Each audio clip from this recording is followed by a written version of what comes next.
Okay, so I'm gonna have to rip the band-aid right off.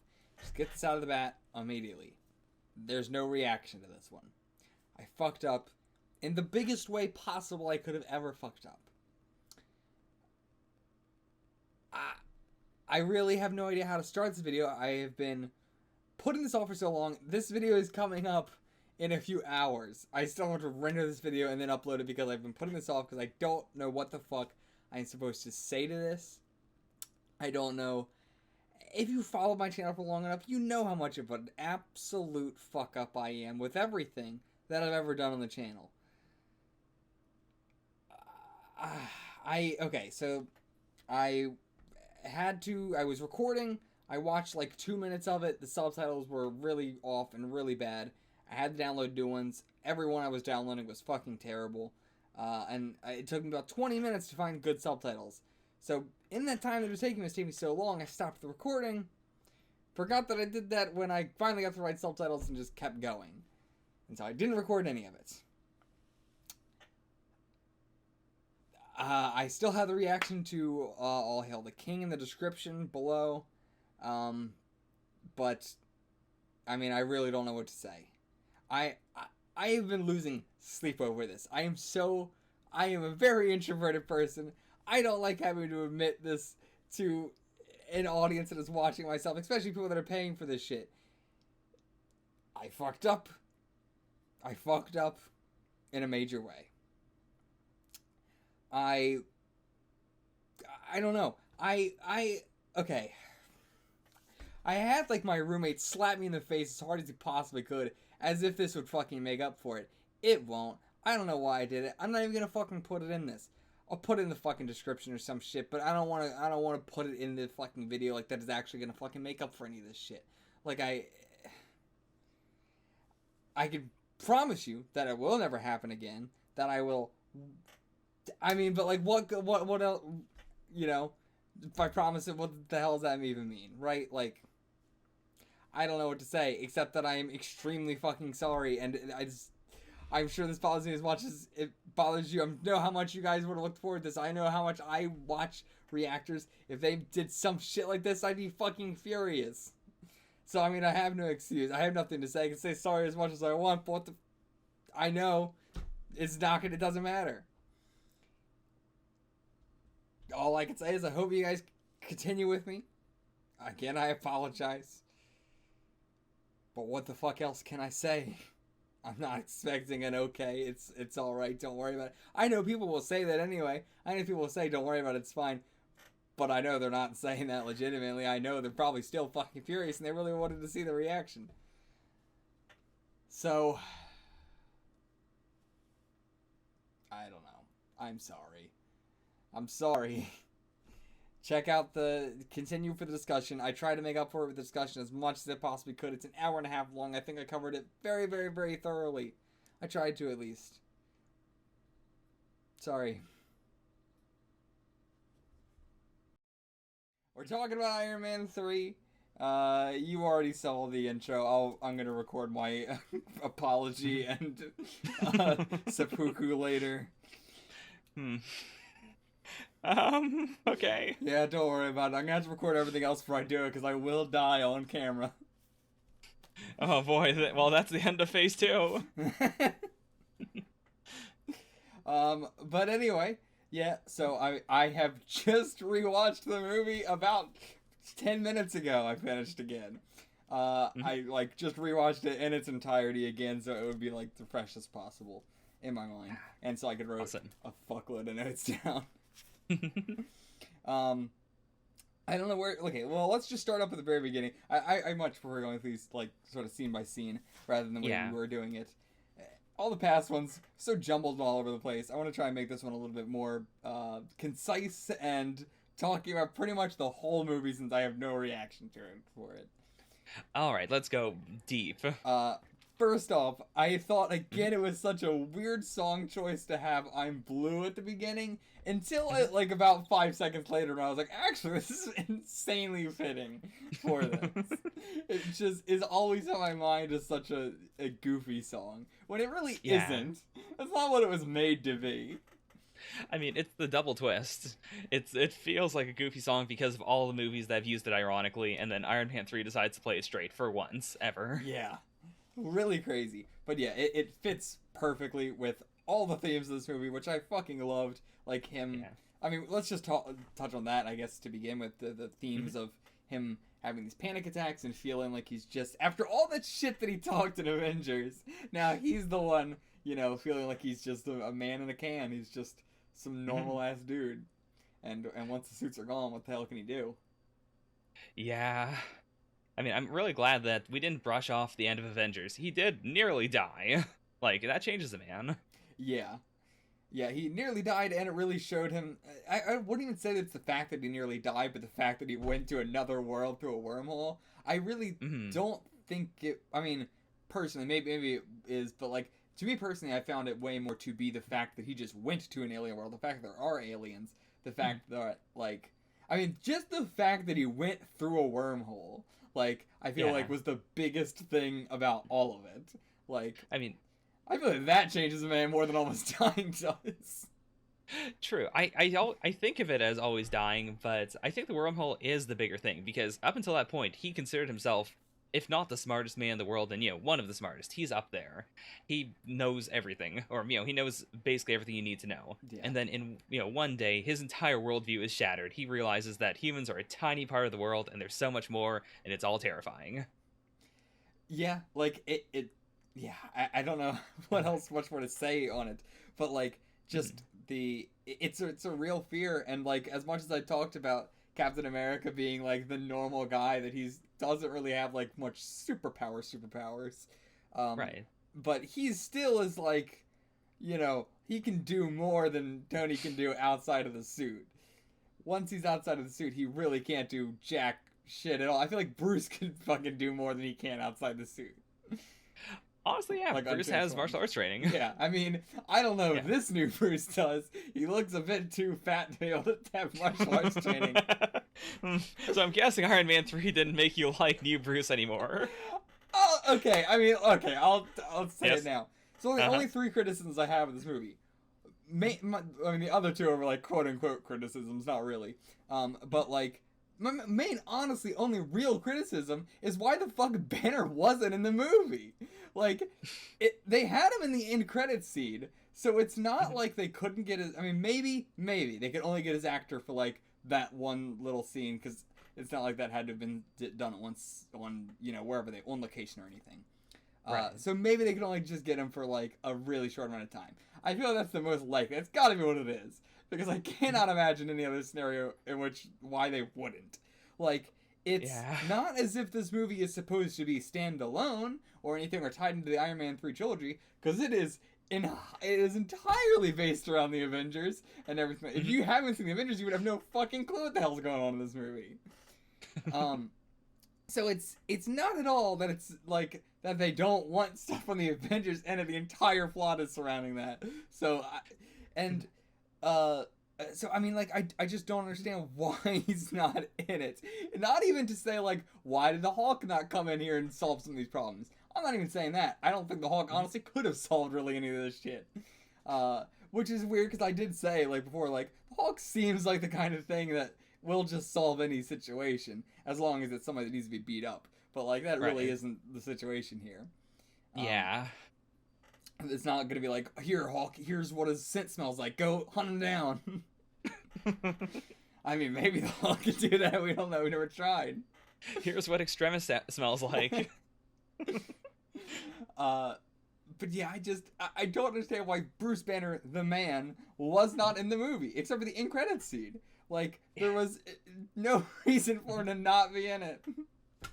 It is also perplexing because this isn't confirmed for every actor, but for most of the big name ones, we know that they've signed a 6 film deal, and film means any appearance that they do in a movie. Oh, so like end credit scenes do count. So you just wasted it. Yeah, I mean, I'm not sure if Bruce's actor fits that because his whole thing is real weird, anyways. I guess, yeah. Yeah. Must Which, be. by the way, I forgot to bring this up in the Incredible Hulk reaction review discussion. So I did want to tell you that The reason why there's never been a standalone Hulk movie is because Universal owns the rights to like making a standalone Hulk movie. Okay. Yeah, Marvel Studios can use Hulk in any movie that doesn't feature the Hulk as like the As the main main one. character. But like, you know, if he's in the Avengers or if he just like is showing up somewhere, it's fine. They just can't make a movie that is the Incredible Hulk or that is So the that's Hulk. even more infuriating. Yeah. So they know they can't have a Stanley movie with them, and they still won't put him in the fucking movie. Yeah. It's real weird. Strange use of a main like a main Avenger. Yeah, like I don't get it. I feel like he could have been a part of so much stuff too. Like, not even that he has to be a main pivotal role. I just wanted his existence acknowledged. Or like, you know, Tony. This, I mean, he is the kind of guy who wants to do it all himself and stuff like that. But like, like didn't even like they couldn't even have like a mention of like, oh yeah, like with the kid when he was asking about the Avengers, like, yeah, one of them is my employee now. Like, that also feels like a really Tony line too, to be like, yeah, one's my employee now. Yeah. But still, like, nothing. But yeah, that's my only real criticism of the movie, is just that, like, I do not understand why the hell Banner wasn't in it. I thought that, like, I honestly thought he was going to be a big part of the movie. Like, when we were showing that, like, how much this had to do with the Avengers and stuff, I was like, oh, okay, so Banner's going to be a big part of this movie then. I didn't even want that going in, but I just assumed, why would you bring up the Avengers if he's not going to be a part? That's a question, all right. I don't have an answer for that. Yeah, I mean, I don't know. But okay, going back to other stuff. The bookmarking of, or bookending of the fireworks at the beginning on the rooftop, and then the fireworks at the end with all the suits blowing up. Yeah. Really nice touch, and just the overall having narration through like the entire movie, like continuously cutting back to I guess future time Tony doing the narration to Banner. Yeah, it's a very different feel from the previous two Iron Man movies. Yeah, this one is it definitely feels like the end. Like, they knew this one was the last one. Like, you do a trilogy and you're out. You don't do a fourth one. So let's make this one, you know, much different and a very, like, you know, ending feeling. Which, incidentally, is a pretty crazy decision. Like, from the perspective of a series that is, you know, super big, each movie does better than the last. Iron Man 3 was, I think, the fifth highest grossing movie at all time when it came out. Jesus. Like, Would to not do have expected that. It made over $1 billion. Holy, like, I knew about Iron Man 1, I knew about Iron Man 2. I never knew there was an Iron Man 3. I've never heard of it. Yeah. But so that is just shocking to me. I and always to thought do there was that, to do that, and then to say, all right, we did 3 of them, no more Iron Man 4, and we're gonna stick to that for a long time. Like, that is a bold move to make. Yeah, it definitely is. But like, I respect him for it. You don't want to run the risk of saturating it, especially when you know that he's going to be appearing in all the Avengers and stuff. Yeah. And as a big major part of it, like, even though Captain is like the captain of the Avengers, Tony is the one that moves the plot for everything, really. Yeah. So he's always gonna have like the most screen time in the Avengers, I assume. I really am gonna be shocked if there's a single Avengers movie that he doesn't have the most screen time in. So yeah, I mean, with that in mind, I can definitely see why it's like, yeah, let's cut it off at 3. Right. Save a lot of those storylines for the Avengers. Which, yeah, I mean, we didn't touch on the Stark Tower at all, which is surprising. But I guess we'll touch back up on that in Avengers 2, whatever one that one is. Yeah, when we first cut back, I love the line of they're doing the countdown for the or not countdown, but count up for like how many pull-ups he's doing or something. I can't remember what it was for, but some workout that he was doing. And it was going like 46, and then his narration, I'm a new man now, 47. That was a nice way to establish that. Yeah. Okay, let's get into the Mandarin. And yes. The Mandarin. Boy. Okay, so when it first came, like when we first got the first news broadcast of that, I was enraptured. I was like completely tricked by it, fell for it hook, line, and sinker. I thought it was so cool, such an interesting villain, and like the like lessons that he was doing was so fascinating. The first one was like the Indians and like the well, you know, while the Braves they're away, the Americans came in and just killed all the like women and children essentially, and so then he did like the same sort of thing. But then it was like so, I don't know, so easy to like love the guy as a villain like right off the bat. So enigmatic and, you know, full of charisma, which in hindsight makes so much sense. Yeah. Because even during that one, I was like, this is so, I love this guy as a terrorist because this is not, I've never seen a terrorist portrayed this way. This is so weirdly charismatic for a terrorist. If there's one thing you can say, it's that the actor playing the Mandarin is incredibly good. Yeah, very specifically when he was like seemingly like he was about to cry after he was shooting the oil representative. I was like, that was where I first started being like, okay, hold on. Like I was like, he seems so emotionally attached to this, but I don't know why. Like. Why would he, as a terrorist, like, we were so late in the movie, I was like, are we gonna get a reason? Like, why is he so emotionally attached to America? Like, it's not like he was, it's not like he was a traditional terrorist, or, like, that's, you know, the idea of him, what they were trying to do. It wasn't like a traditional terrorist, it felt like it was supposed to be someone that loved America. So I was so, like, that's where I started getting a little disillusion. And a little bit before that, too, where his lessons started lessening over time. Like, you had the one with the Indians right off the bat, which was very, very solid. And then you had the Chinese theater one. I think that was the third one. I don't remember the second one. Like, the second one, I remember being a little bit, it was like, okay. And then the Chinese theater one where he was like, fortune cookies aren't even Chinese. And I'm like, what? Fortune cookies aren't Chinese, so we're gonna blow up this fucking theater. And it's like, what is this lesson? But I was more, I was like, all right, I get, like, I don't know, that seems very, like, I put it on the writers. I was like, I don't know, that doesn't seem, like, on par with the last stuff. But yeah, like, now seeing it all in hindsight and, like, just like that I mean he was at the theater to I actually don't remember why he was at the theater because the guy was already on Extremis, but he was giving him some, I don't remember, but like clearly what they were doing there was not supposed to be blowing it up. That was just because he couldn't handle it. So then they were like, all right, I guess let's find a reason for why we did this. Because fortune cookies. I really like that because it also like it shows that even though we don't get to see the mindset behind it, like clearly the best ideas came at the very start, and then as the Extremis situations get out of hand, he has to really scramble to come up with better justifications or just more justifications. Yeah, like that was so flimsy. But yeah, the trick to everything was just amazing. Like. His acting is perfect. I fucking love it. I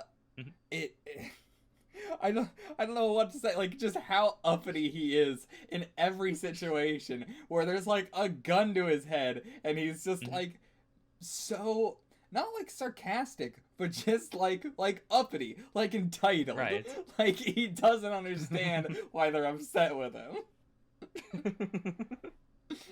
And he's so cocky all the time, where he like tells Tony everything, and then the bald, I think his name was like Spin or something like that. Right. He comes into the room. He's like, "What did you tell him?" "Nothing. I didn't tell him anything." And he's like smiling and laughing while he says it. Yeah. I love him. Ben Kingsley played that guy fucking amazingly. Unbelievably. And I will also say, this is not something that happened in the comics. Like, the Mandarin is definitely more like the Ben Kingsley actor interpretation than the bait and switch. So this was really, really quite effective in the theater itself as well. Oh, okay.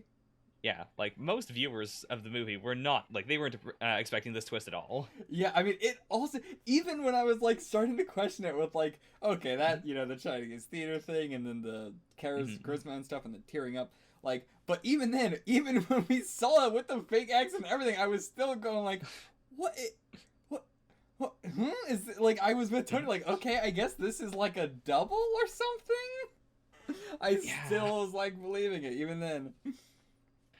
yeah. God, it's so good. Yeah, he sold it amazingly, and I'm glad that Mhm. that like he had his just scene there at the end where they were just like, "All right, tell us the plan," and they told him the plan, and then that was just like the last time we kind of saw him. He got arrested, but like that was it. I mean, he didn't really do anything else. He really didn't know shit. It seemed like, Yeah, like he was just an actor. yeah.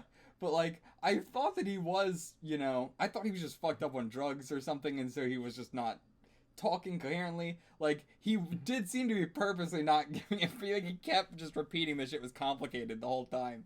So I really thought that okay, maybe he does like know something. Like clearly he is oblivious to a lot of it, but like no, I believe him completely when he's like, I didn't know they were hurting people. Like he does seem like he didn't fucking know anything.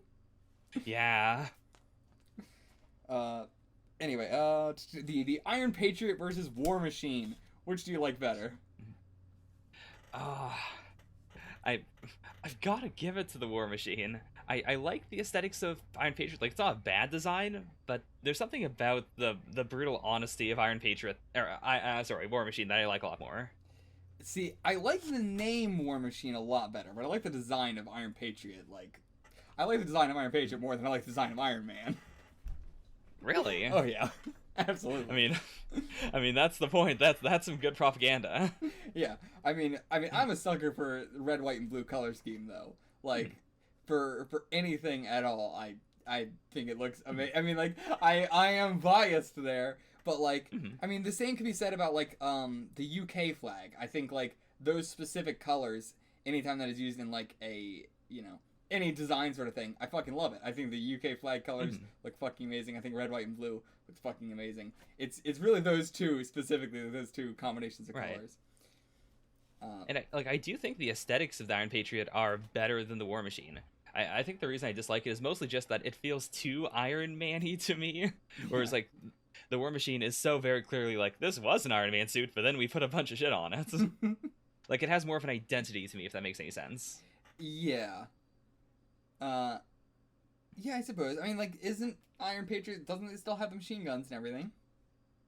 It does, but something about the like the decals just throw it off to me. It looks Well, too sure. Yeah, I clean. mean, it is. Yeah, definitely the decals. I thought you meant like they removed features from it to make it Oh more no, no, Iron Man-y. no. But Mhm. yeah, I can see where you're coming from. I think it like I think the problem with War Machine is what they talked about. It's like I think War Machine sounds cool, but like I don't think it looks very cool. I think it just looked like a I don't know a metal suit. Like it Mhm.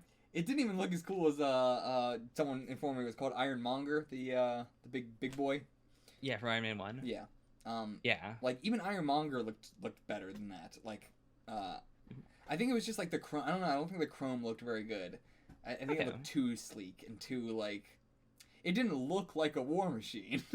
I guess is where I was going. Like I Ah. like the name War Machine, but I don't think it looked like a War Machine. I think Okay. Iron Patriot looks more like a War Machine than War Machine. But yeah. I actually didn't even realize that it was called War Machine until this movie. Which again, I'm gonna have to ask this: which came first, the song or the suit? uh, I believe the suit. Okay, so that song Yeah. was written based on the suit, or was it also a just It was. coincidence thing? It was also coincidence. God damn! I can't believe that. I mean, they're two very. I mean, Iron Man, I guess, isn't like a very general term, but War Machine is. Uh, I mean, I suppose. Yeah. I mean, Like it's a not as turn of like a phrase. proper noun. Yeah, but like it's a turn of phrase. Sure. Yeah. I guess I didn't really think about it that way. Yeah, I don't know. Like, even having heard this song, I never really thought about that. I guess I don't really think about song titles that much, though. For AC/DC, at least. It's a band that I'm not really, like, trying to, analyze the lyrics of. Fair enough. What else do I have here?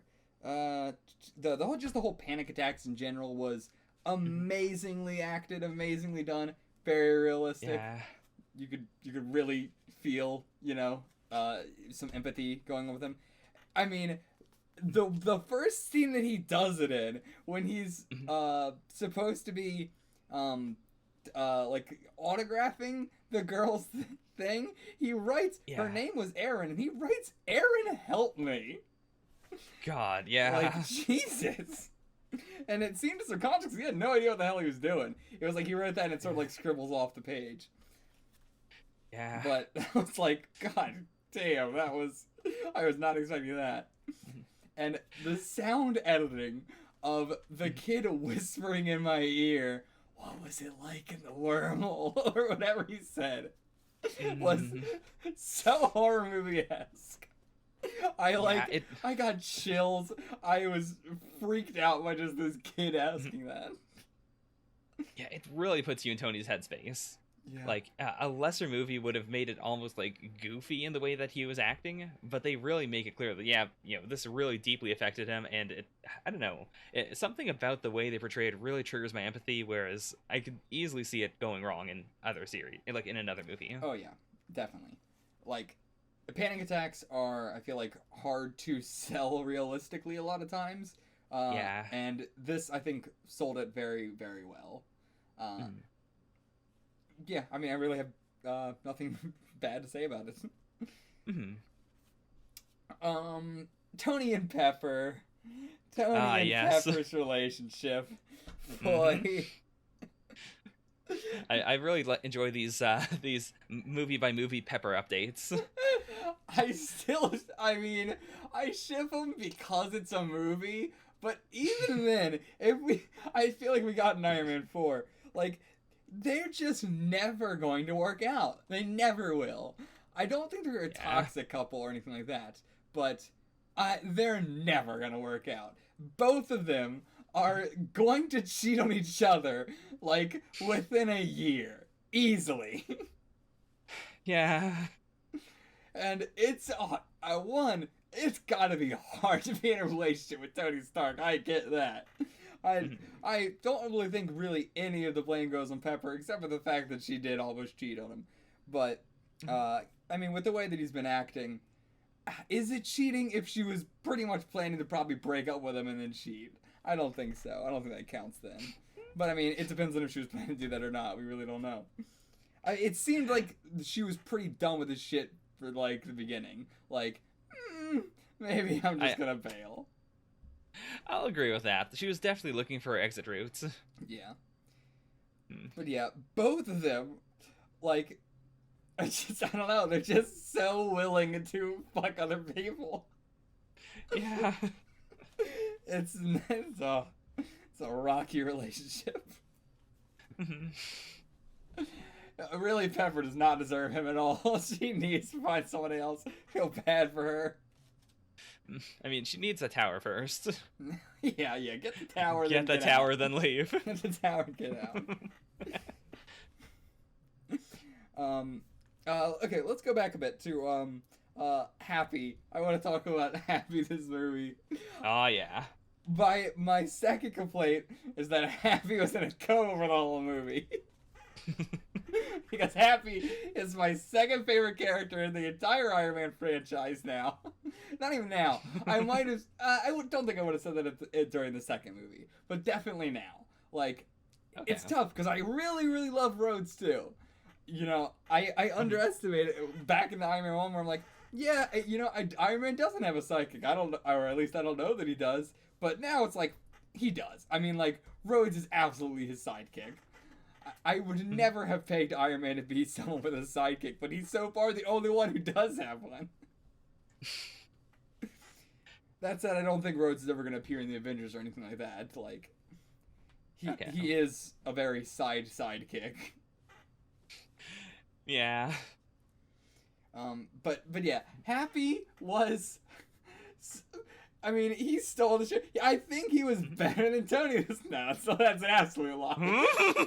That's it took me a moment to realize what you said. I was gonna say I think he was better than Tony in terms of like the comedicness, like his quippiness and everything. This movie, but I don't know if that's true because Tony still did have someone. I really don't know. It goes neck and neck. Happy was so good this movie in terms of like the comedic lines that he was delivering. I really don't know if Tony was funnier than he was this movie. Everything from the beginning, seeing him with a goatee was fucking hilarious. Absolutely love it. The goatee and the mullet, fucking perfect. The don't touch the plant, and then they turn around and he fucking rips the leaves off of it. Like, he's such a child. It wasn't even a like, poke it anyway. He grabs it and rips it off. And like, not even like plucking a single leaf off, he grabs it and rips it off. He's such a fucking child. Yeah. The jumping on Tony and after the blast happened and thinking it was Y2K. The everything to do with the badges, and then him waking up from the hospital and immediately looking at the nurse to his left not wearing a badge, which was the only thing Tony asked her to do. There was the whole iPad thing where he does not know how to use FaceTime or anything. Fucking love that. And there's a tie for the best line in this movie. Okay. I think it is Happy. So the second leader up was Tony saying to the kid, which happens, dads leave, no need to be a pussy about it. Fucking on that line. Absolutely what the kid needed to hear as well, honestly. Coming from someone that has had similar shit. Absolutely what the kid needed to hear. Yeah, don't be a pussy about it. It fucking happens. But best line of the entire movie was, I think we need to take out the human part of HR. The human part of HR is really the problem. The idea of...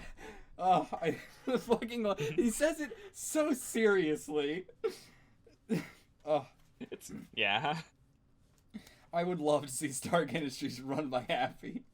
Just robot HR. Everybody's got. Oh yeah, where he said that he put the he put the memo for everybody to wear a badge on the toilets. Why? I forgot about that. Happy is a fucking genius. Okay, so top 3 CEOs that could run Stark Industries. Rank them: Tony, Pepper, Happy. I mean, obviously Happy's number 1. He knows what he's doing. All this fucking happened because that guy wasn't wearing the right badge. If fucking Spin or whatever his goddamn name was wearing a badge, this movie wouldn't have happened. Can't argue with that. Actually, honestly, if you probably did that, they just would have probably never found the Mandarin, actually. So, okay, my ranking, I guess, is Happy, Pepper, Tony. Tony's definitely the worst person to be in charge. His dad would be proud. What else do I have here? I have so many. I'm just trying to find where the fuck I left off at. Real quick. Jensen made his appearance again in the beginning, back in 1999. Really was not expecting that. I did not write down why he was there or what his connection to Tony was. I meant to go back and check on that, but I didn't even in my second rewatch. I again went like, oh yeah, Jensen was in this. Right. Oh, boy. Why was he there? I don't even remember why he was in the fucking cave. I don't remember. I'm gonna have to go back and check. I mean, it's really not that important. Clearly, it was just like a cameo thing. I don't think Jensen's important to some overarching plot or conspiracy. But it was really nice to see him again. The last like character I had, well, Maya Hansen I've written down. I don't give a shit. I'm glad she got killed. I don't care about her. Didn't like her. Everything about her character, meh. Very bland. All right. Like, she was just like super generic girl to the main villain kind of character.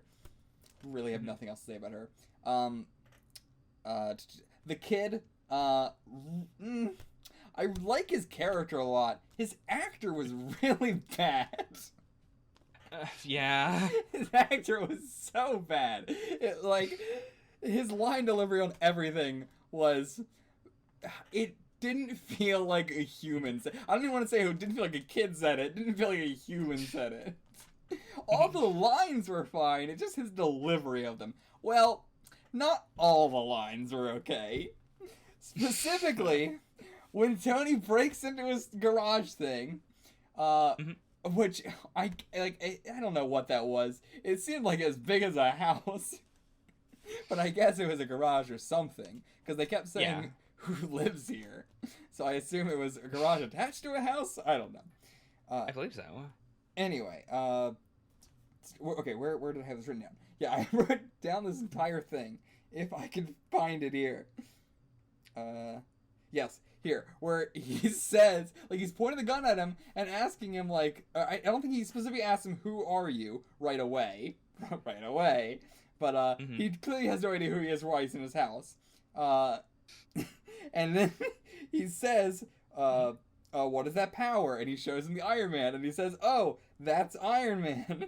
And Tony says, technically, I am Iron Man. And he says, technically, you're dead.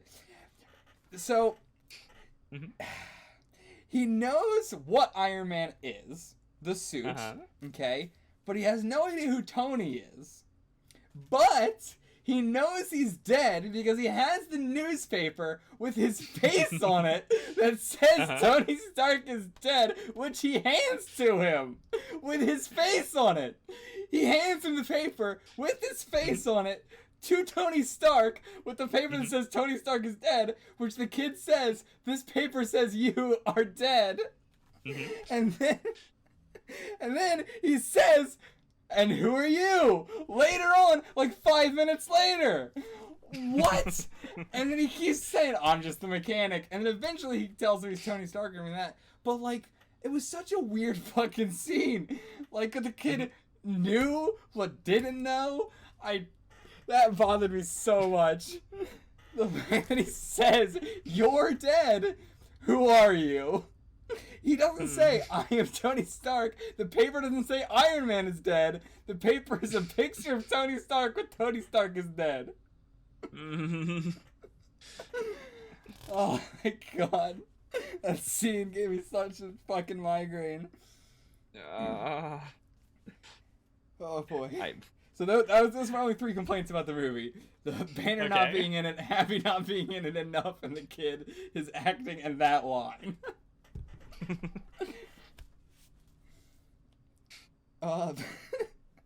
Aside from that, Aldrich Killian, I love the whole thing of his appearance being like, when we first see him, we're like, okay, he's changed a hell of a lot, and then you find out like, okay, it's because of Extremis and all that stuff. I mean, I guess you can piece it together, but like, it becomes a little bit more clear once he starts talking in the whole meeting and everything. But him for, I would say, 80% of the movie, I thought he was going to be a very extremely forgettable villain. And even during that 80%, he was very boring and generic, and I didn't really care much for him.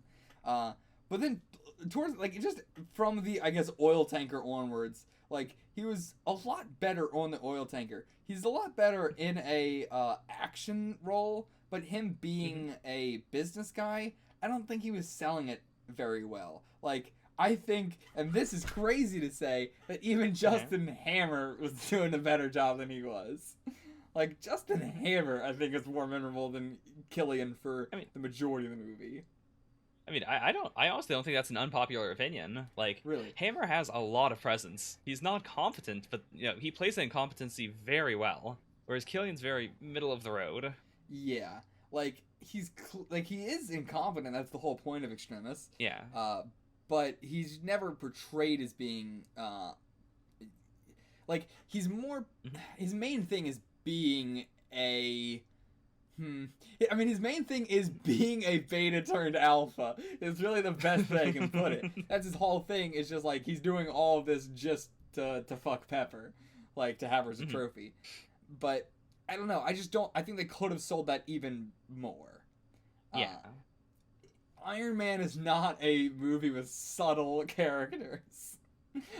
I think it. They said it very well with the Iron Patriot thing. Subtlety's kind of out at this point. You really just gotta go all in with everything, and I think that goes for the characters and the villains too. I think they should have gone more all out on Killian's chauvinisticness and wannabe gentlemanliness. Yeah, like I do think there's an interesting character in there that they didn't quite manage to push out, and whether that was just bad writing or if they if they wanted to play him down because they were doing the whole Mandarin thing and they didn't want to make the twist obvious. I'm not totally sure, but they definitely could have done it better either way. Yeah. Or even if he, like, I don't know. I guess, yeah, I don't really know how they could have fixed it without, like, maybe giving too much away, but... Yeah, I guess because, like, you're not supposed to be looking at him that hard. Yeah. But, like, I think that's a nice middle ground. This movie kind of had two villains between Killian and, Kingsley. I don't know his name. Was it Stanley? Trevor? Whatever. Trevor. Yeah. Between Trevor and Killian, they sort of share the villain role in the exact opposite time frames of the movie.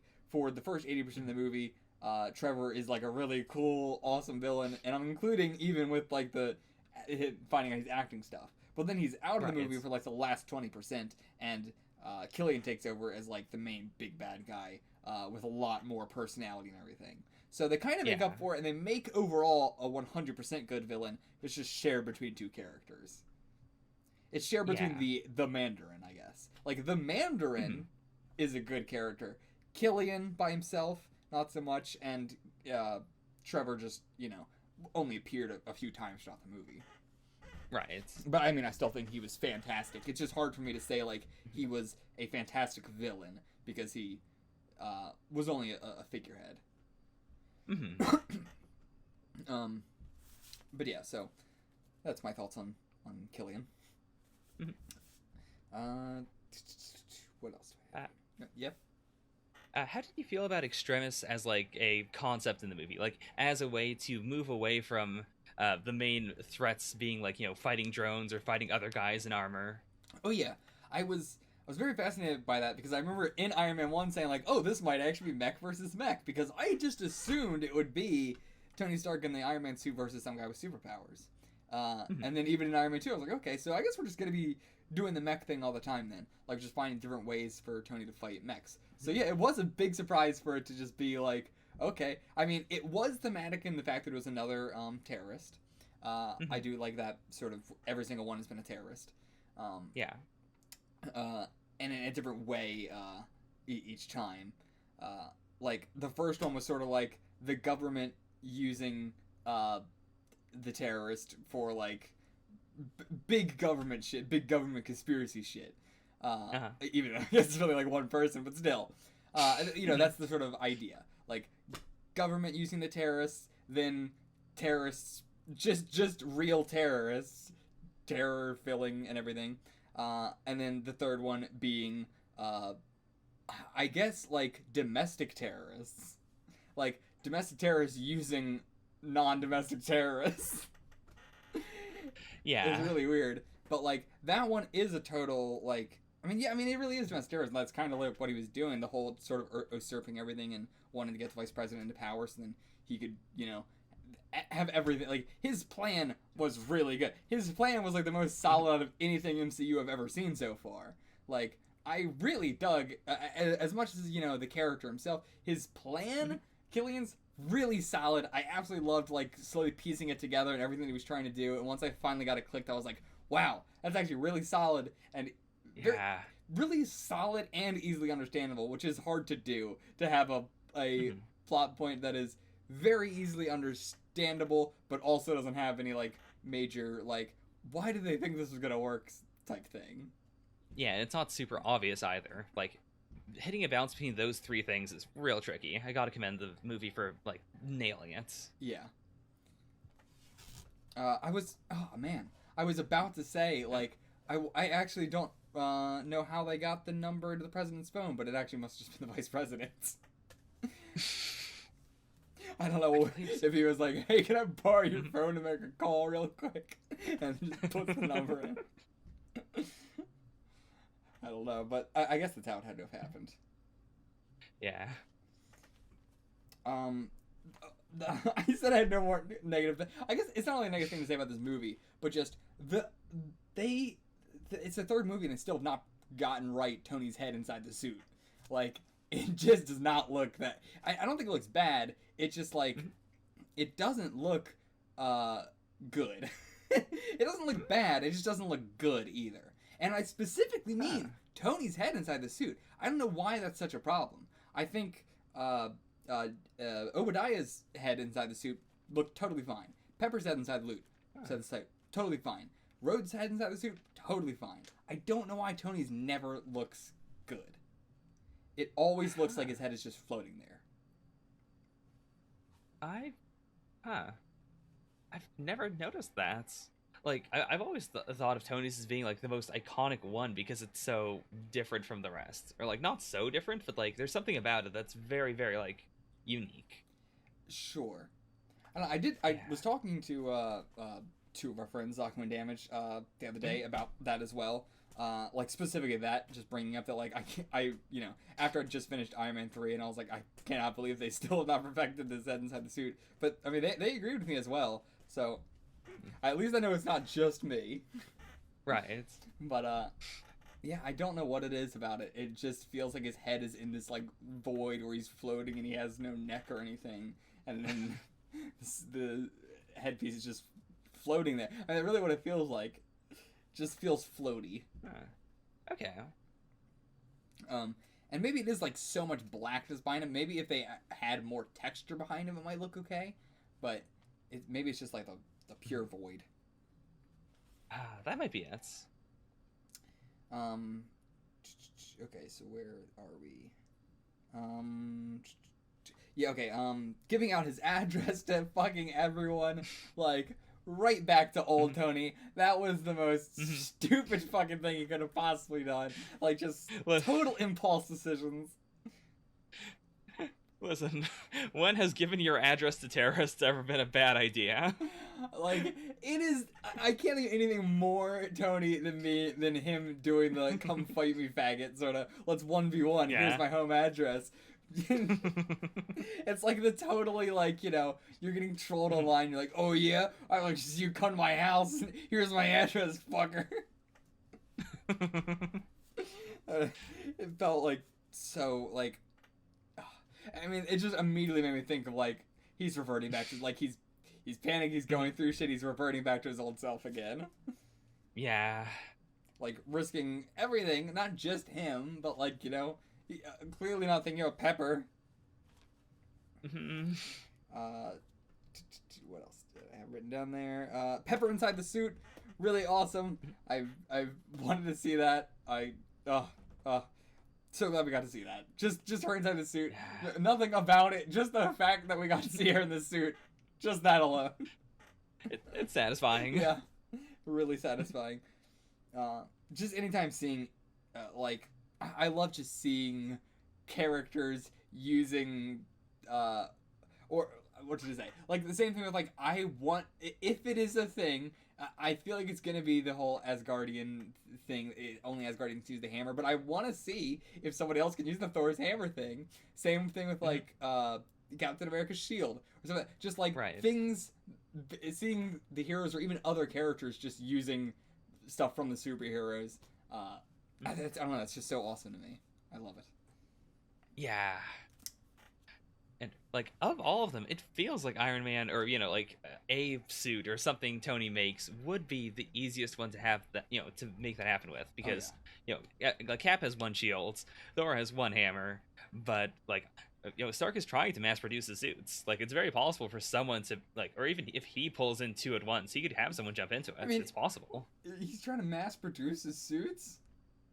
Yeah, remember that one commercial where like the one with that one tech group that was like making Iron Man suits for like right, yeah, you're right, yeah. You're right. Yeah, I was thinking that he decided to get. I mean, like, I was just thinking of the scene at the end where he blows up all of his fucking suits.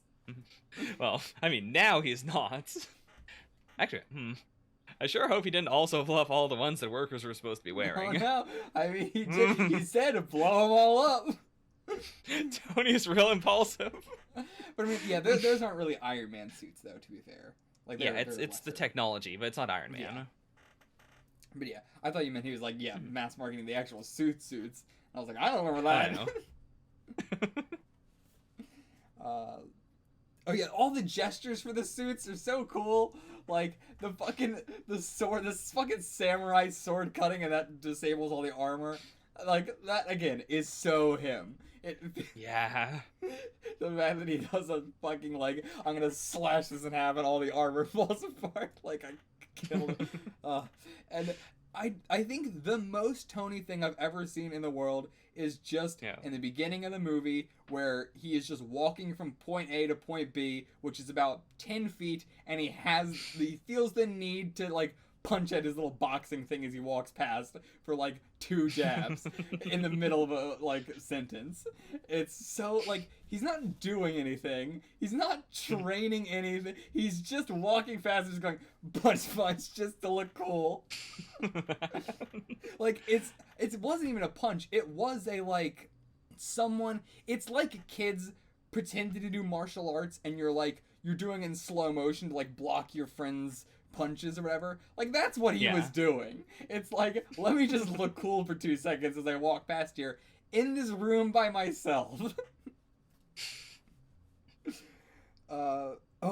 Just all that though, the suit like coming to life, for a better word, I don't really know how else to say this, but like him commanding it, quote unquote, to like grab Pepper in the night and everything like that just because of his nightmares was like fucking horrifying. So scary. Yeah. She was like, I'm gonna go sleep on the couch. I can't believe I would have been like, I'm gonna go sleep in an underground bunker. No way. I would not be sleeping in that same fucking state after that. That is terrifying. I mean, where do you go to get away from Tony Stark? You have to live like on a shield helicarrier. Even then, he's just gonna fly up there. You can't escape. He downloaded all their data. You cannot escape, Tony. Oh boy, it's very terrifying. Yeah. Oh, actually, I wrote down the only time where Tony's head looked good in the suit was when he was in the snow and everything, laying down in the snow. I don't know what particularly was it about that, but I remember specifically thinking, oh, his head looks actually like it fits in the suit there.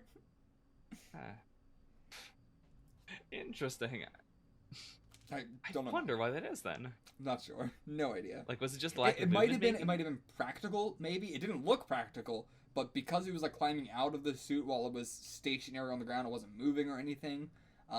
Maybe that's why it looked better. Maybe it was a practical effect. I don't think it was, but that's my only guess as for why it could look different. Okay. Or just because it was stationary, they had more time to work on the shot. I don't know. Oh yeah, the whole fucking time he's in Tennessee, he's trudging through the snow, dragging the fucking Iron Man suit behind him, and he has his sleeves rolled up, and he keeps talking about how fucking cold it is, and he has his sleeves rolled up, and then the first other piece of like apparel that he puts on is a poncho, which doesn't cover his fucking arms. And he's wearing a long sleeve shirt, by the way. He is. He just doesn't roll down the sleeves because he's too cool for that. This movie is the most condensed character study of Tony Stark I've ever seen. Some pure concentrated Tony. Yeah. Oh yeah, like, this movie, Tony, like, takes down so many, like, mini bosses. Like, he takes down so many people that are on Extremis. He takes down the girl, he takes down, well, he doesn't kill Sven, but he takes him down the one time. Yeah. And then, of course, Killian at the end there. Although, I guess he only actually took out the one girl. Everyone else, like, someone else had to do the final blow for everyone else.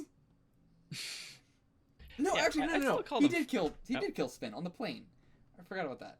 I was thinking that Sven survived until the oil tanker and Rhodes took him out. Right. But no, that was not. Yeah, he blasted a hole through him with his chest beam. I keep burping. On the plane. So yeah, I guess he Right. did take them all down except for Killian. He just didn't get the final blow on Killian. That's it. Right. Which, I mean, he might as well. He just didn't get the final blow. I mean, yeah, it's still fights. Yeah. But yeah, so I love that, him getting, like, to face multiple opponents this movie. Many, and one of which he didn't even have a suit or anything for. It was just him in handcuffs. Like, that was intense. And It really was. the water tower was such a cool fucking, like, idea and such an amazing scene. Mm-hmm. This whole movie was great of seeing just so many background, like, bystander things, and, like, Tony interacting with normal people. I'm including the kid with that as well and everything. Mm-hmm. We had Gary the cameraman, who was Adam Pally. Was not expecting that at all. But I doubt. I mean, maybe we'll recognize Adam Pally because he has been in actual stuff before. But I mainly know him from Comedy Bang Bang and Improv for Humans and a bunch of, like, improv podcasts. Okay. But yeah, I was not expecting him to have a multiple line talking role in the movie. That was really weird. There was also, I noticed, Wendy from Breaking Bad was the army guy's wife, Mrs. Davis. Really? Oh, okay. But yeah, there's a lot of just him interacting with all these civilians. I love it. Yeah. Also, yeah, like, nobody recognized him in the diner at all. I just realized that now. I didn't think anything of it at the time, but like, even Mrs. Davis is like, "You're not the person I'm here to talk to, are you?" Like, no, that's Iron Man. That is Tony Stark, and it's not even like, it's two fronts. Like, it's not that, like, they don't recognize him as Tony Stark as Iron Man. They also don't recognize him as Tony Stark, the richest man in the world, I assume. Yeah, richest man recently dead. Richest man recently dead after his house was bombed. Also Iron Man. It feels like the kind of person, you know, some people would be like, okay, they might not really, like, know what, like, Thor looks like, or, you know, like, I can see why some random people in Tennessee would be like, yeah, I know of him. I've seen pictures, but I wouldn't, like, recognize him or anything. But Iron Man, but Tony Stark is a different story, okay? That's a way different story. If Elon Musk was fighting aliens and went to another fucking world, every single person on Earth better know who the fuck he is. Which, I don't know, hey man, we still got a few more years left in his life. He might fight some aliens for us, who knows? Just wait until phase 3. Okay,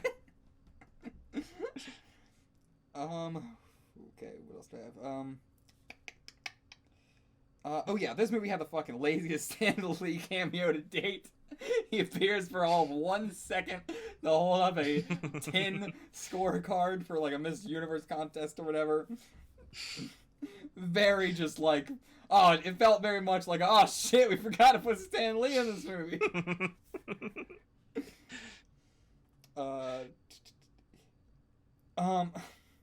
I don't know what I don't know what this means. I wrote down Rhodes in the suit.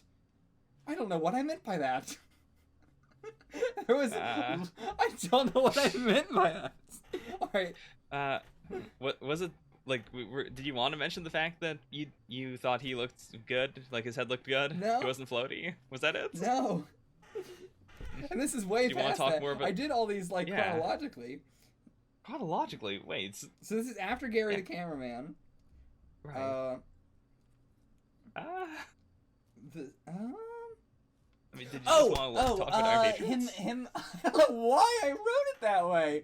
Like I would remember. I meant when he was inside the suit, and they were like trying to get him out of it, inside of Ames.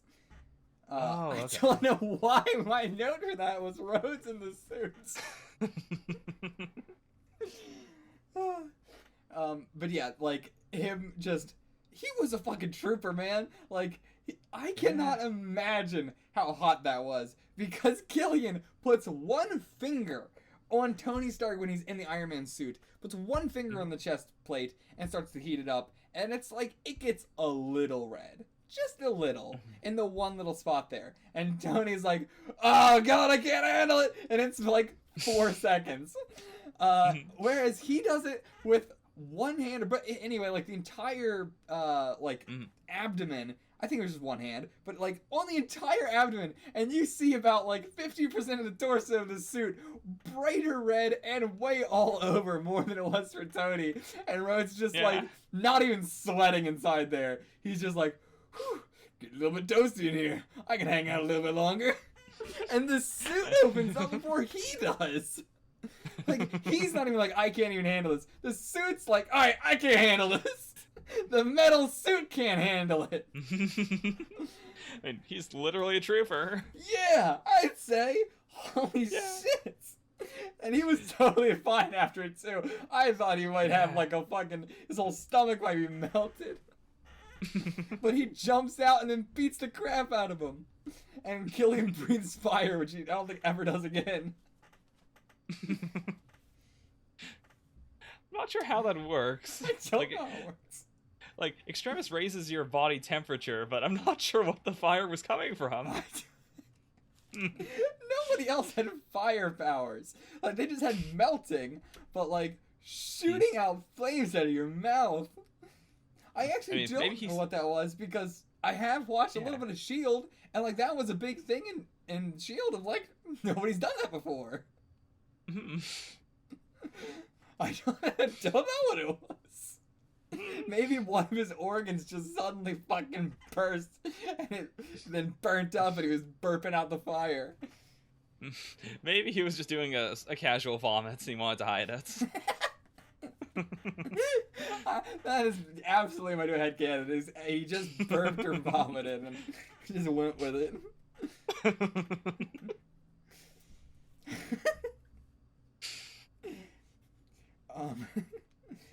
Oh, the return to the car battery! The return to the car battery! Oh, yeah. That was so cool! He still has to charge up the suit, so he's just carrying around the car battery again. Oh my god, I loved it. Oh, such an amazing callback. They don't ever, like, they don't even ever do, like, a close-up on the car battery. They don't, like, really point it out at all. It's just, like, he's just carrying it around now. Yeah. Oh, man. I mean, the fact that just, like, all of his suits are drones. Like, why does he even get in the suit? What's even the point of being in the suit anymore? What can he do inside the suit that he can't do just controlling it? Do you have an answer? Like, is there an answer? I mean, it's a lot faster for him to be physically there. Like, there's, absolutely no lag. Like, he doesn't have to worry about, like, someone taking over the suits or anything. Like, he's there. Well, I mean, he still has to worry about someone taking over the thing and just take him out of the suit. But yeah, like, the drones are a very smart concept, and it'd be weird if he didn't, like, at least show that he can do it. Yeah, I mean, like, he does the drone thing for the whole, did I not even write that down? I guess I didn't write that down at all. But oh no, I did. Oh, right, that was my very next note. Yeah, when we first see him using the drone suit is when he's in the plane. Like, the whole fight in the plane against Sven and everything like that is in the drone suit. It's a reveal at the end, like, oh yeah, that was a drone, because that's what made me like, why is he not always in a drone suit? Nothing that he did there was anything that he couldn't have done outside of the suit, inside the suit, and he did plenty of things that he couldn't do if he was in the suit. Right. So, yeah, I don't know. Mhm. I'm not sure why he wants to be in the suit. Honestly, the final fight, I get it because he's protecting himself and stuff. But just in Right. general, he should really just be sending out the fucking suits. There seems to be no downside. Especially when they are autonomous. Like, he didn't even need to control them. He just had to say, like, I don't remember what the phrase he used was. Take them to church, boys. And then they just are, like, totally AI, like, handling it all on their own, completely fine. Like, he only gave out one command during the entire thing, which was like, right. Hey, Heartbreaker, help out Red Snapper, or something like that. Might have him flipped, but, and they didn't even do that. The only order he gave was they didn't even do it. I mean, I think it'd be too much of a blow to his ego if he went full AI. Like, I do think that AI is something that he'd be super into. I do think that is, the future of him doing more good with the suit than he can do by himself, or, that he can do as just one man. But I don't think Tony Stark as a human being could handle not being Iron Man. Like, having people know that Iron Man is just a thing that comes out of the sky and it isn't him. I guess it also is for a lot more morale and stuff. Like, everybody on the plane was very happy he was saving him because they thought it was him. Yeah. It was a pretty big reveal when it's like, oh, what? Is he dead? And okay, there's just nobody in the suit. But yes, he would never do that. I mean, he did do it there, but he only does it out of necessity. Never when it's smart. It would never be his automatic go-to. Yeah. The chain of saving people, though, fucking cool. I loved it. Again, Iron Man's very good so far. Every single movie, I say so far, but that's all of it. Of the whole, like, falling and grabbing somebody and keeping momentum and stuff like that. Yeah. Again, there was only the one scene in the very first movie. But aside from that one, where he falls out of the sky with nothing from, like, thousands of feet and is totally fine. Not even a broken bone. I mean, just the whole final fight. I don't know how to, like, get my thoughts on it concise, but, I mean, it was a hell of a fucking final fight. It was definitely my... do I like it more than the courtroom scene in Hulk? Courtyard, I mean. I thought you meant the courtroom scene in Iron Man 2, which is a very different scene. It's not a fight scene. Yeah. No, I do. Yeah. Just barely, but I do like it more than the courtyard scene in Hawk. I mean, okay. So yeah, this is definitely my favorite fight scene out of them all. I honestly don't love. Yeah, like there's not really a fight scene in Avengers that I thought was better than any of this. It like had such a war vibe to it, but like there wasn't there wasn't really any.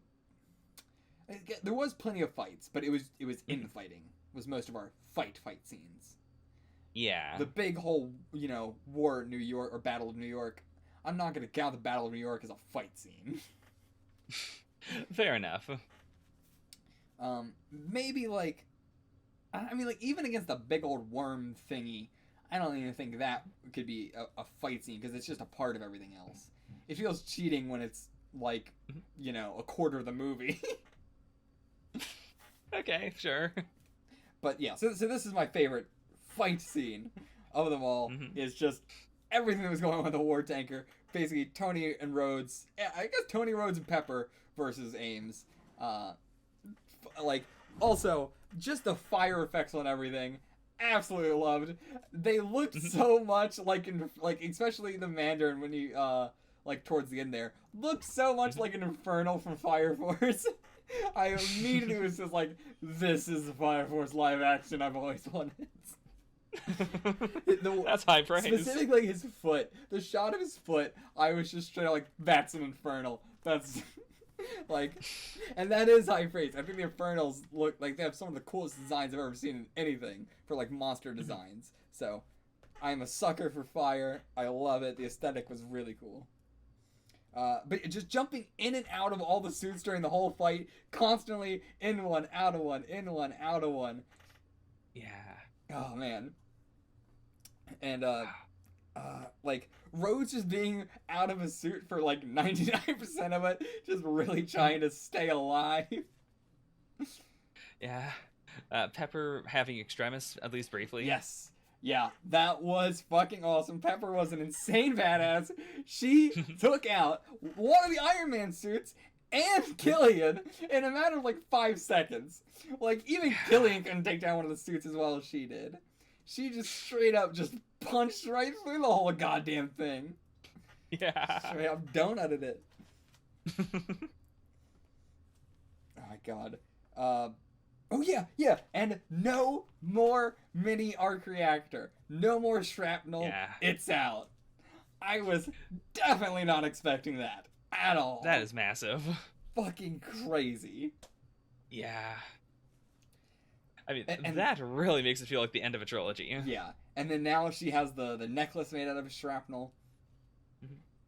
Really nice touch. Yeah. And that is the extent of my notes. That is all the notes I have. So, I mean, pretty comprehensive. yeah. Any specific questions you have, or anything you wanted to bring up? What are some of your opinions on the movie overall? We never really talked about that.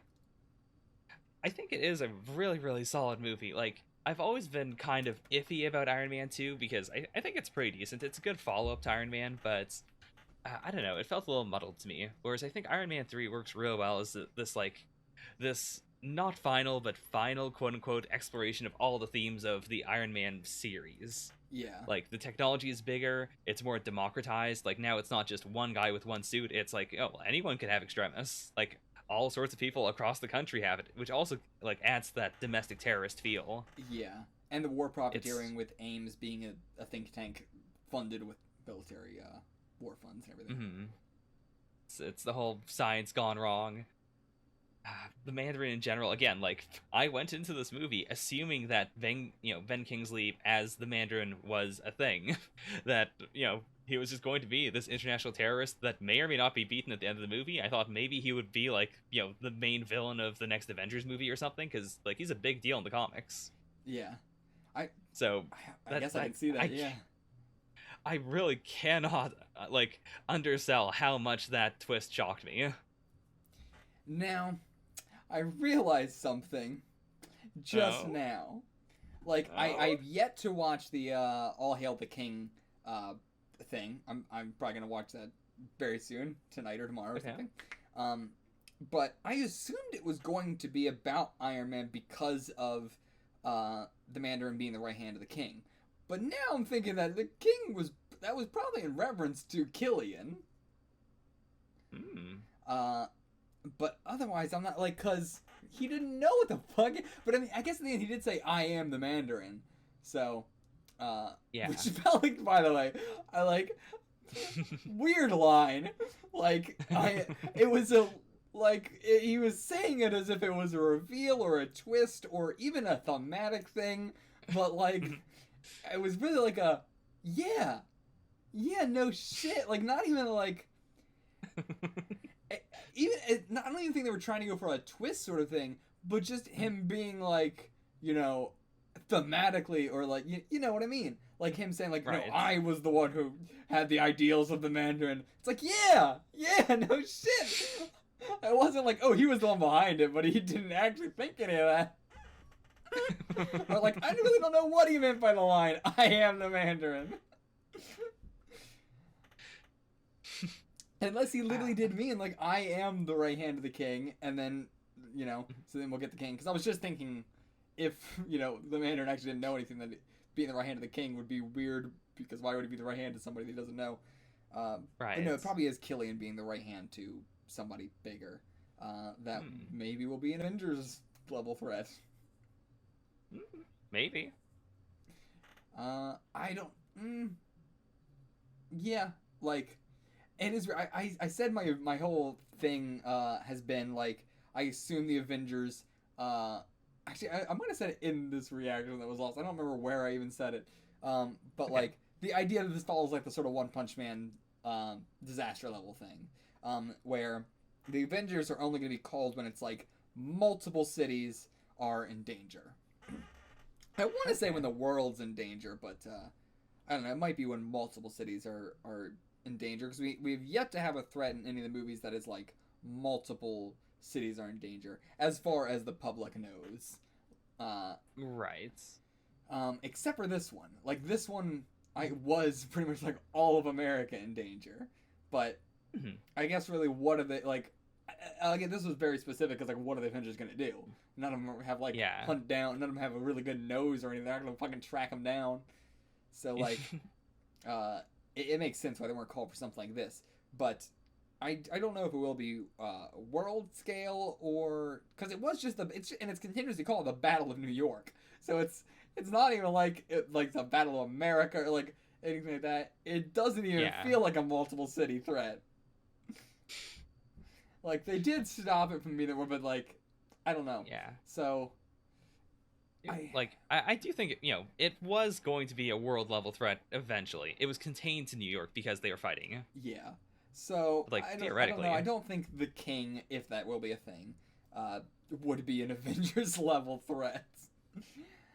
But then he would have to come back. Like, what would he come back for? Because the Iron Mans are done, and the Iron Mans are the terrorisms. Like, I don't think Thor's gonna be like, we have to go after this terrorist. I mean, I guess it could be Captain America, actually. It might be what the next Captain America is about. Like, all right, we gotta go fight the King.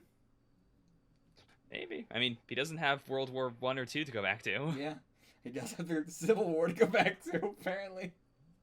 I really don't know what the fuck is gonna... I cannot wait to get to that. It's such an anomaly in my mind. I'm so confused.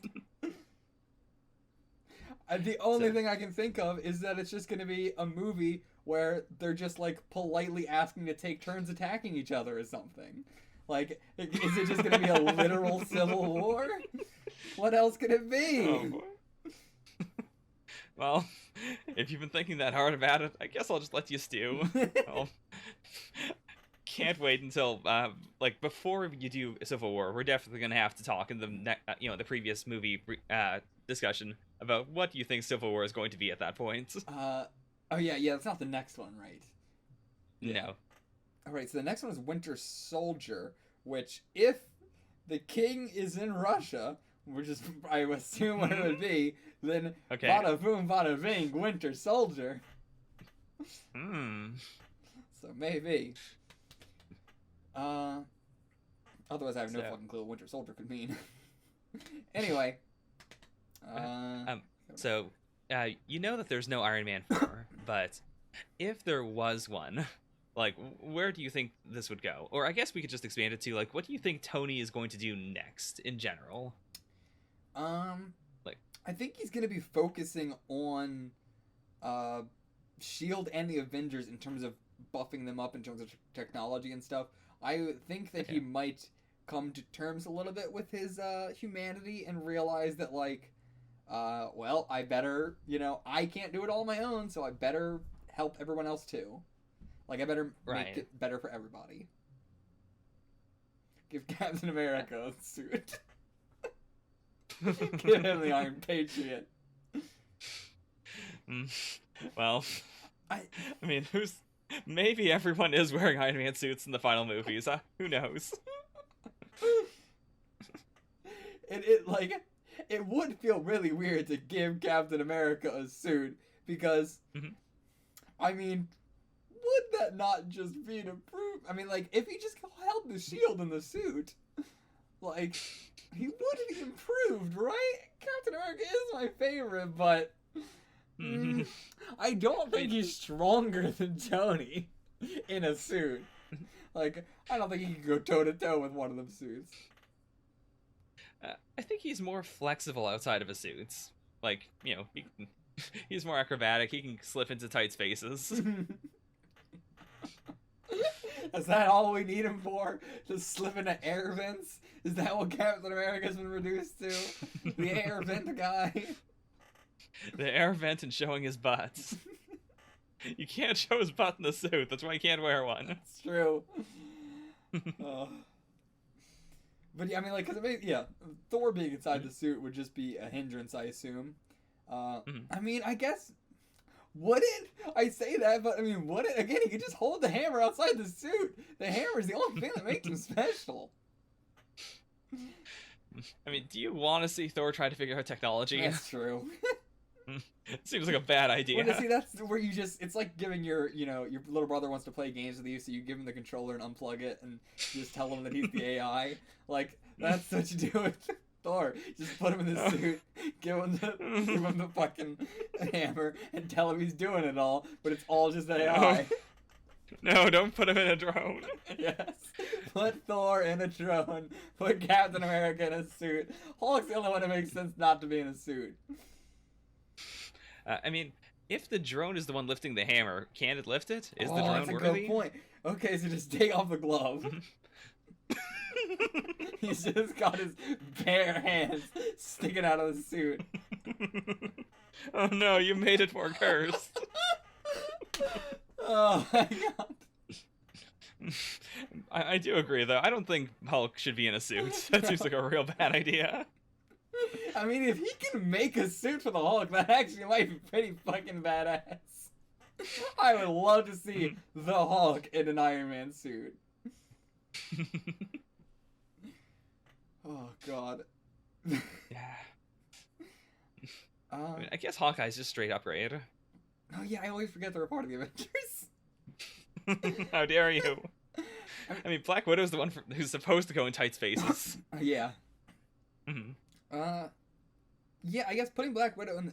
I mean, again though, just get a normal ass person to do it then. Like, Black Widow, like all these people are just here for their training. So I guess if you just want them there for their training, that's fine. Like if you're like, we'd rather have them be well trained and weaker than be in a suit where they're less trained but they can do more damage and they're stronger and just generally better. I don't know. I mean, it really is just the Hulk. Everyone else is a straight upgrade. 100%.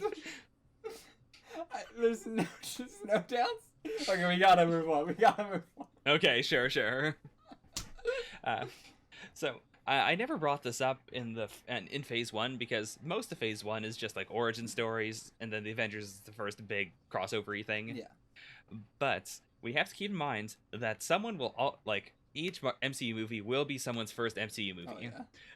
There are definitely people. I was in a theater with people who only went to Iron Man 3. They never saw 1 and 2. Never saw the Avengers. Iron Man 3 was their first MCU movie. In your opinion, how well does Iron Man 3 work as your first MCU movie? Fucking awful. Terrible.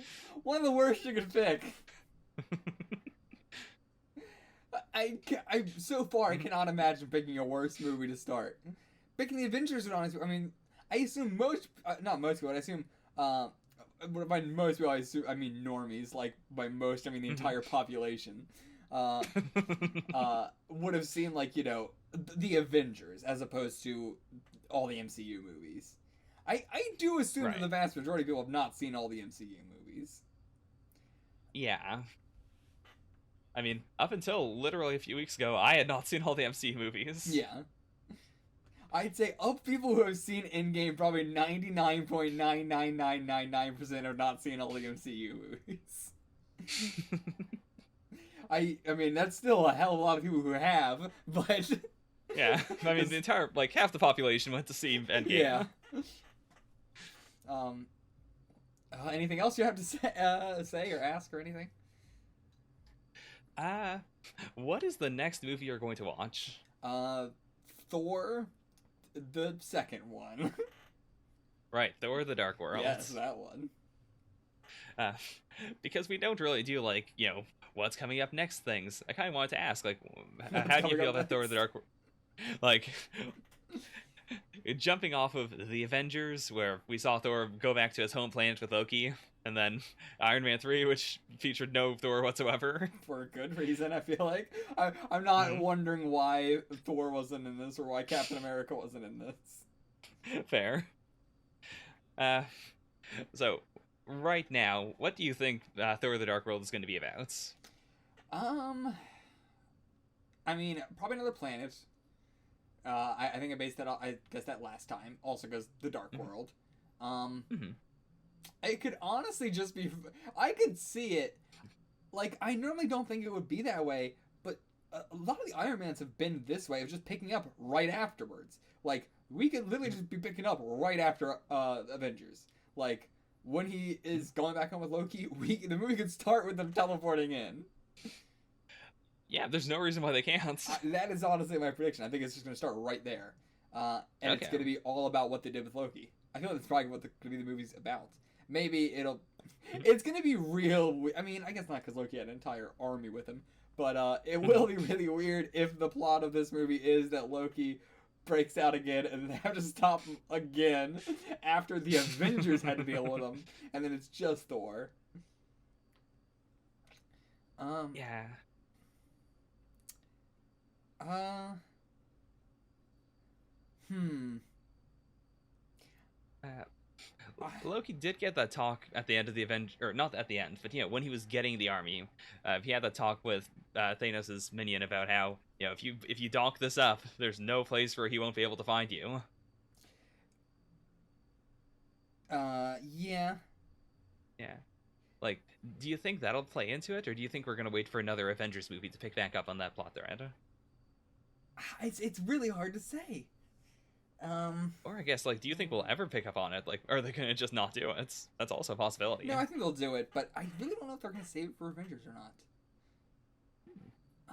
I'll say, I'll say they won't. Say they won't. Okay. Maybe we'll get it this movie. My mind was going somewhere for a second there. I've seen 6 episodes of Shield so far, but I also, for people who want to see it, I don't want to spoil something. There's a big thing that happens in the first episode. So I will just say, skip ahead 30 seconds. I'm gonna make this very quick. I think it's a crackpot theory completely. I think this is the most nut job crackpot theory I've ever had. But, okay, so skip ahead 30 seconds.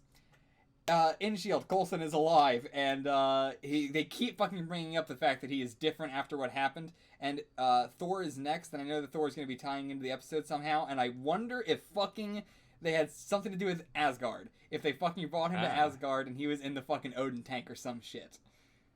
Crackpot theory. That might be, we might see that in this movie. I was thinking we weren't going to see Coulson again because they were just going to try and keep him as separate as possible. But that's my guess. Okay. Solid guess, actually. That's a really interesting theory. All right, welcome back. But yeah, I was thinking about like what they're gonna do to Loki and like shit like that, and I was like, oh, actually. But yeah, that's my prediction. Okay, that's an exciting prediction. See, I think it'll mainly just be. I think that this movie honestly won't be a. We're gonna have to have some. It might be another race trying to break out Loki. Actually, that could be what it is. Okay. But I do think it's gonna be still pretty Loki centric, which I'm totally fine with. But yeah, it's. I don't know. I don't know what they would do for another big Thor villain because considering the first one was Loki, they made Loki in the Avengers. It's not as easy as to be like, okay, what was like a thematic thing of the first one that we could, do again, like terrorism or like the government for Hulk or stuff like that, or just like another army for Captain America. That's a good point, actually. Like, all the others, even even with just one movie to each of them, they all have something very thematic that's like, that's the Captain America thing. You even said Iron Man is terrorism. Yeah. So, what is Thor's I believe thing? I said the Iron Man's is the terrorisms. Ah, yes, I forgot that genius quote. But yeah, it's very hard to think of what another Thor villain would be, because the only other thing we have so far is a machine, the Great Destroyer or whatever it was. I think it was just the Destroyer. But yeah, so I have no idea what the hell the villain could be if it's not Loki or somebody trying to break out Loki. Whatever the villain will be, it's going to be Loki related. All right, solid prediction. That's it. I guess. Yep, that's it. Did you have anything you wanted to be asked about?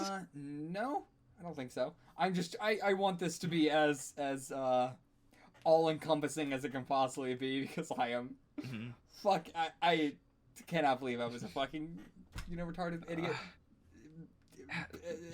Yeah, I hate myself.